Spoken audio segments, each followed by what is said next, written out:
ಇವತ್ತಿನ ನನ್ನ ಪದ್ಯ ಮನದ ಕಡಲು.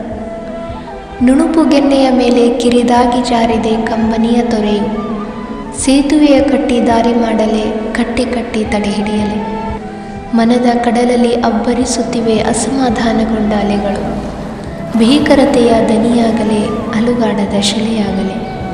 ಅಂತರಾಳದ ಬವಣೆಗೆ ತೀರವ ಬಯಸಿವೆ ಲಹರಿಗಳು. ನೆನೆದು ಸುಮ್ಮನಾಗಲೇ, ಗುರುತುಗಳ ಅಳಿಸಿಬಿಡಲೆ. ಅಂತರಂಗದ ಒತ್ತಡವ ಹೆಚ್ಚು ಮಾಡಿವೆ ನೆನಪುಗಳ ಹೊನಲು. ದಹಿಸಿ ಮೌನ ತಾಳಲೆ, ಕರಗಿ ಮತ್ತೆ ಜನಿಸಲೆ. ಅತಿಶಯೋಕ್ತಿಗಳ ಅಸ್ತ್ರದ ಇರಿತ ಬಡಿಯುತ್ತಿದೆ ಮನದ ಕದವ. ಒಳ ಕರೆದು ಉಪಚರಿಸಲೆ, ಬೀಗ ಹಾಕಿ ತಿರಸ್ಕರಿಸಲೆ. ಉರಿವ ಸೂರ್ಯನು ಇಳಿ ಸಂಜೆ ತಂಪಲಿ ಶರದಿಯಡಿಗೆ ಬಂದು ನುಡಿದನು ಹೀಗೆಂದು. ಹಿಂದಿನ ನಿನ್ನ ಅನುಭವ ನನ್ನೊಟ್ಟಿಗೆ ಕರಗಲಿ. ಹಳೆಯ ನಾಳೆಗಳ ಹೊಸ ಅನುಭವಗಳು ನಿನಗಾಗಿ ಕಾದಿವೆ. ಮರೆತು ಮುನ್ನಡೆವೆಯೋ, ನೆನೆದು ಕಳೆದು ಹೋಗುವೆಯೋ.